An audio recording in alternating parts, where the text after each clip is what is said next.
And it's one of those things, the least we can do is pronounce your name right. I never interview anybody without making sure I have the exact pronunciation of their name. But I know that's important to you as well. And it doesn't matter if they're in Major League Baseball or the Pony League World Series. They deserve that, don't they? Well, they certainly do. And as a matter of fact, I think it's an insult to an athlete if you don't make that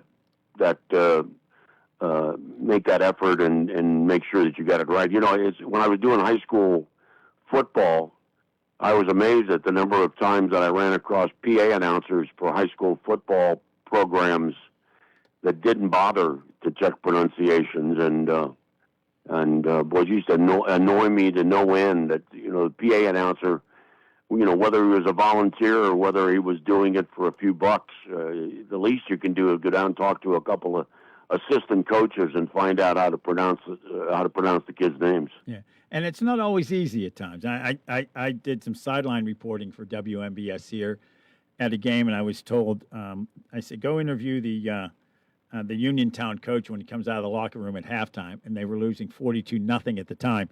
And not easy. What are you going to ask them? What changes are you going to make? You know, you have to, but you put that effort in to make sure, because they deserve it, whether it's easy or not. Well, don't get me started about sideline reporters. Okay.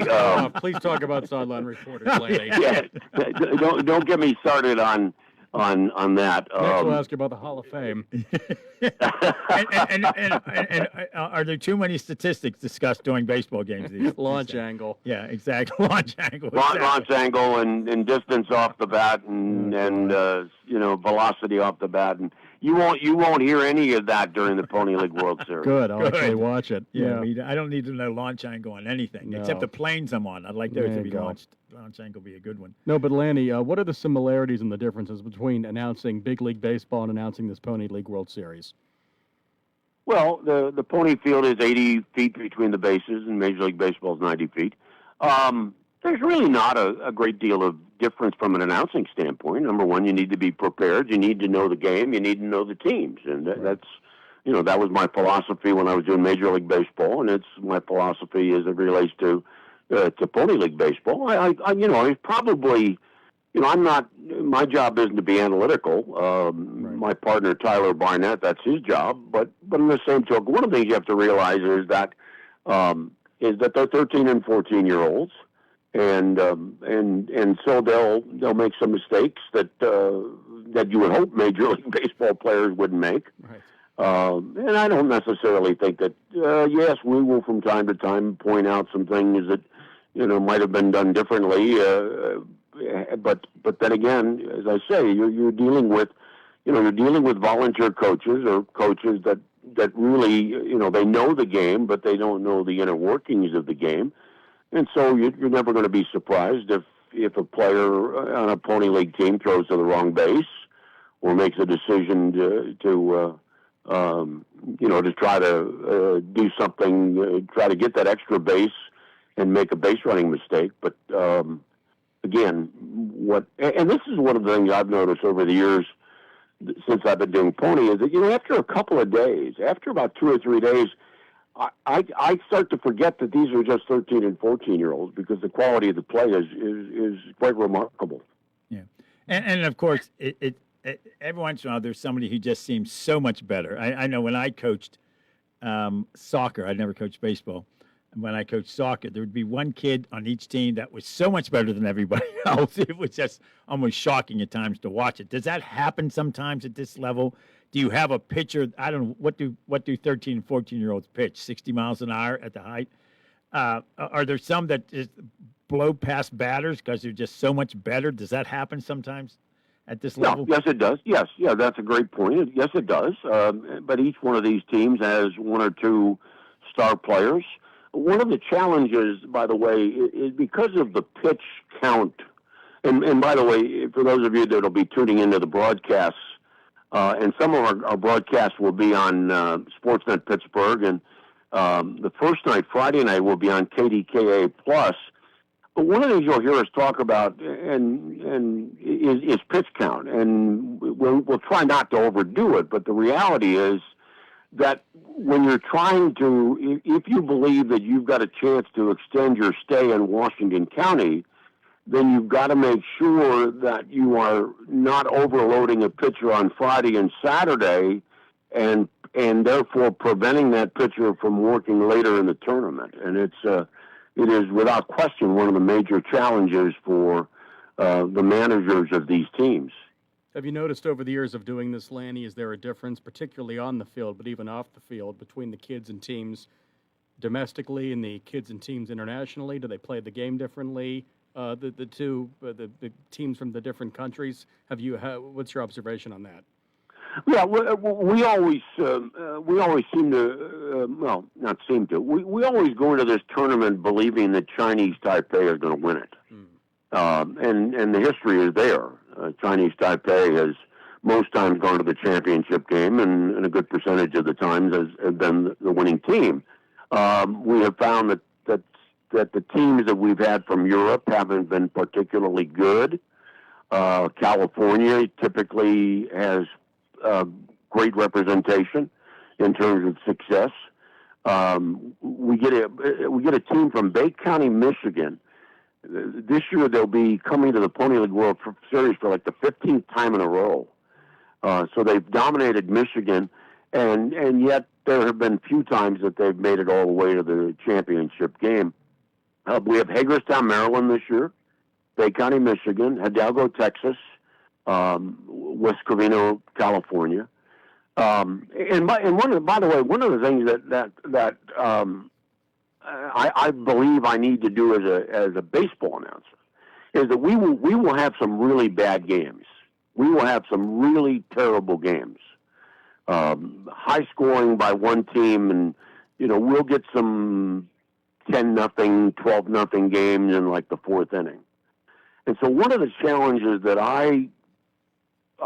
one of the things that I tell myself is I need to be thinking about what are the kinds of things I could talk about on a broadcast that would be interesting for baseball fans and wouldn't take away from the game. And so one of the things I've done this year is I've put together dream teams from the states that are participating, like dream teams from Texas, major league dream teams from Texas and Maryland and Michigan and Pennsylvania, and because again, I know that there's going to be a time where there's going to be a lull in the action, and it'd be my responsibility to try to keep the audience interested. Yeah, that when I listened to the games being over the years when the Pirates really struggled at times, and I was so amazed what you could do and Steve Blass could do to keep an interest in a game when the Pirates were 22 games out in September. They always say it's by far the toughest sport to call. Even Mike Lang, who called the fastest sport there is, hockey, told us clearly it was much more difficult when he called baseball for a few years than calling hockey, which I think it is the toughest sport to do. Yeah, and we asked Steve Blass one time on the show. And by the way, for three reasons. Reasons. What is the main reason, Lanny? Well, three reasons. Number one, the pace of football, basketball, and hockey is consistently the same throughout the game. The pace of baseball changes from half inning to half inning. And to be a real good baseball announcer, you need to be able to ascertain the pace of a half inning and the pace of the game so that you know instinctively what belongs where. The second thing is that you can do football, hockey, and basketball and not really know a lot about the strategy of the game, and it won't take away from your ability to call the sport. But in baseball, if you don't know the significance, for example, there's runners at first and third and one out. If you don't instinctively know that the audience needs to know where's the infield, okay? If you don't instinctively know the rules of the game of baseball so that you don't get caught calling play-by-play when the catcher drops a third strike and first base is occupied and there's only one out, and the batter runs to first, and yet you know he's automatically out. So there's no reason to deal with him as a broadcaster. But if you're not aware of the rules of the game, then you find yourself calling the play-by-play of this batter running to first base when he's out. Why are you calling the play-by-play of this batter running to first base? He's already out. Okay, so you know those little things, and so and also the game of baseball, calling it. You know when you're calling basketball, hockey, and football, it's basically, you know, it's going left to right or right to left, left to right or right to left.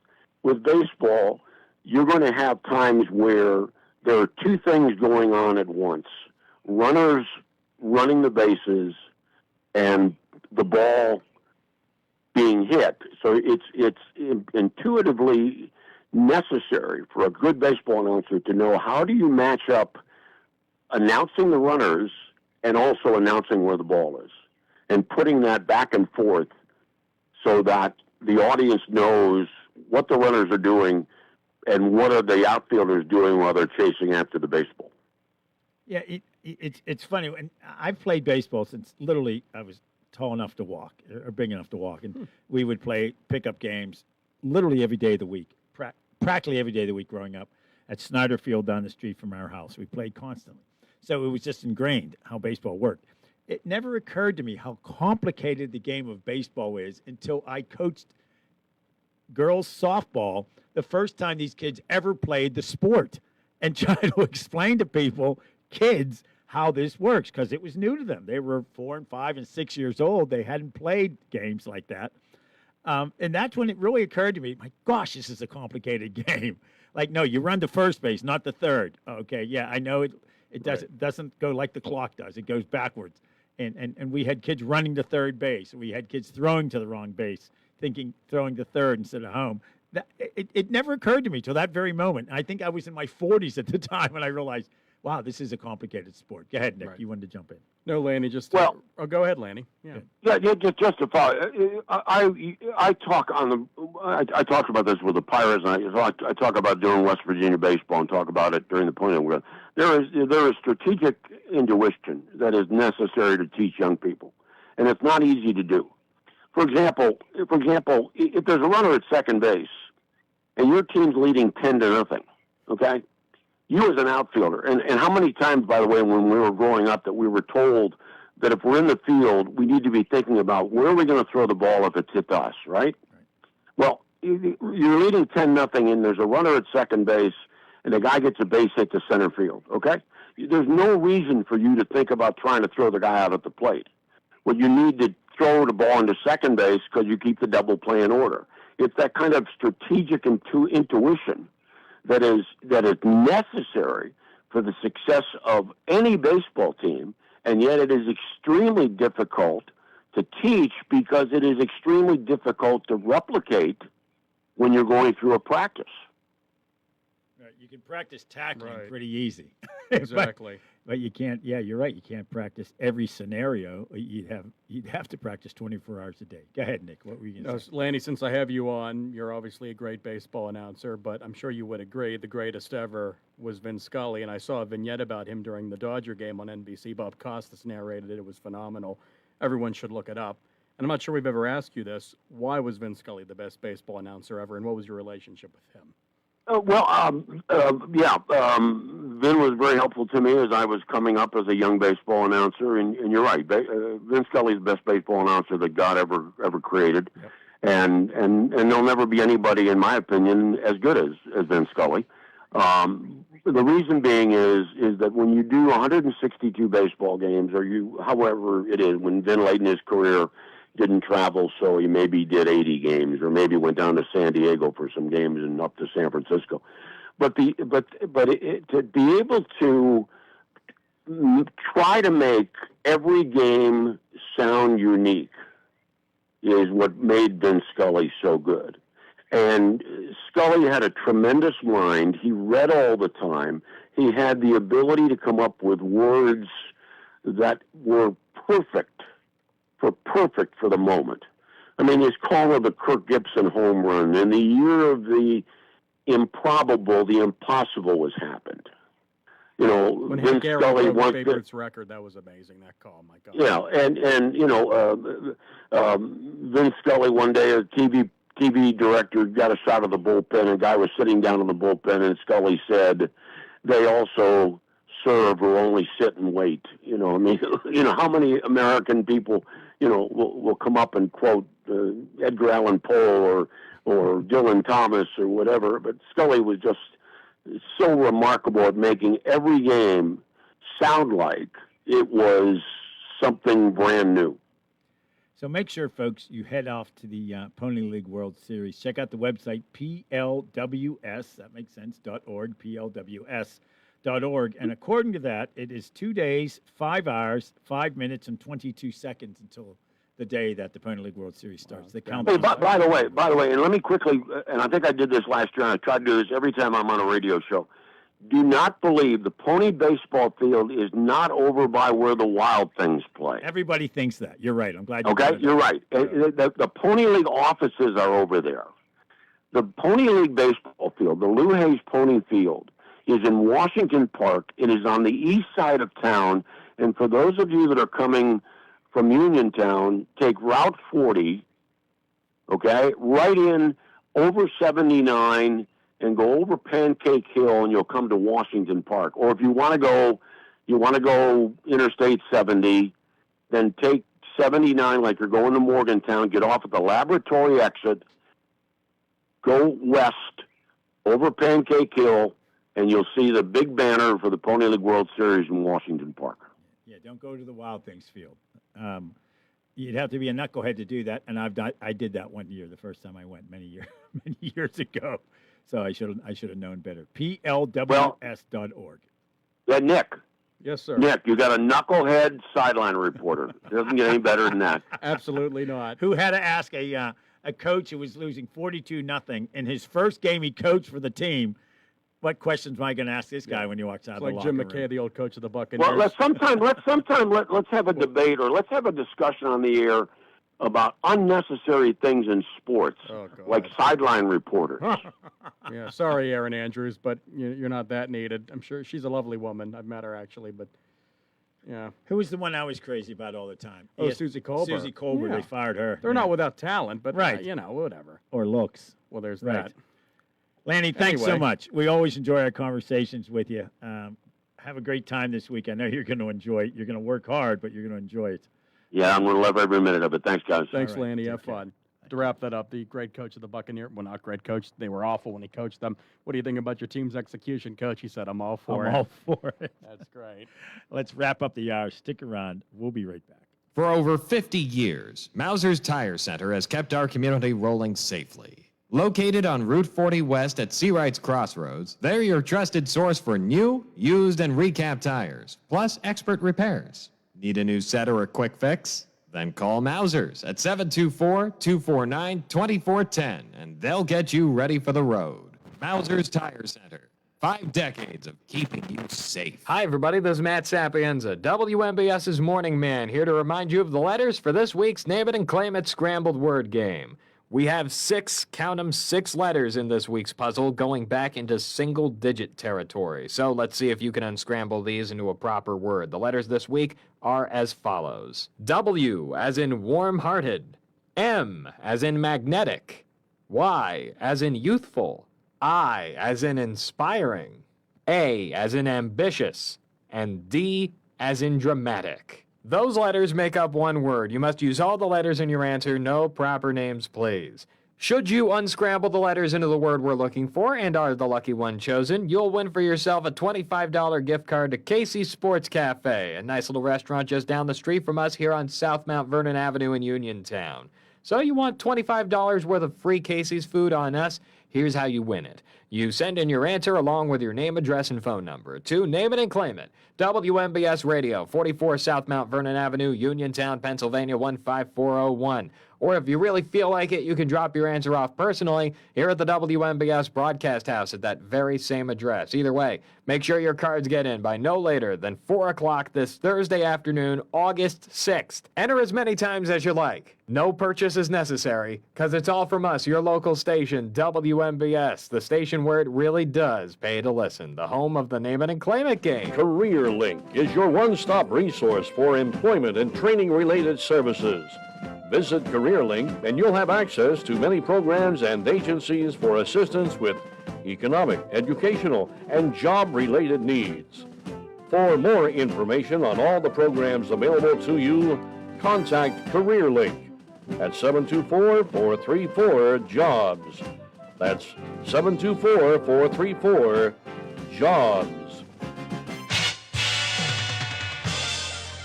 WMBS.